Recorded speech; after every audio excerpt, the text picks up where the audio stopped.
Mercy TV, पैगाम रहमत।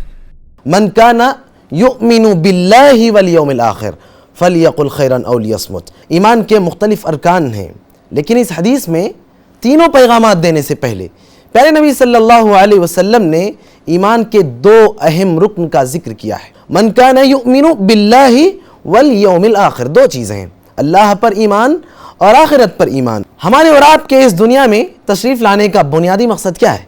अल्लाह तबारक व तआला ने कुरान मजीद के अंदर उसका जिक्र करते हुए कहा है, वमा खलक़तुल जिन्न वल इंसा इल्ला लियअबुदून। हमने इंसानों और जिन्नातों को इस दुनिया के अंदर सिर्फ और सिर्फ एक मकसद के तहत भेजा है, और वो मकसद क्या है? वो मकसद है मेरी इबादत, अल्लाह तबारक व तआला की इबादत। इस दुनिया के वजूद का मकसद और इस दुनिया के अंदर जितनी मखलूक़ात हैं सभी के वजूद का बुनियादी मकसद है, और उसी के लिए हम और आप इस दुनिया के अंदर आए हैं।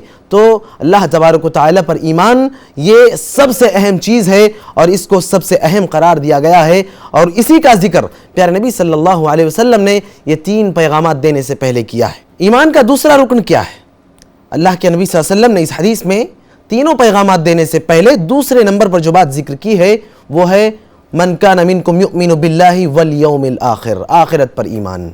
हमें और आपको इस दुनिया के अंदर जिस मकसद के तहत भेजा गया है, कहीं हम अपने उस मकसद से गाफिल ना हो जाएं, कहीं हमारे जहनों से वो मकसद ओझल ना हो जाए, इसलिए हमारे लिए आखिरत पर ईमान भी ज़रूरी करार दिया गया है, ताकि हम इस दुनिया में रहते हुए आखिरत पर ईमान का एहसास अपने दिल में पैदा कर लें, और जिस मकसद के तहत अल्लाह ने हमें भेजा है उस मकसद को पूरा कर कर हम इस दुनिया से रुखसत हों।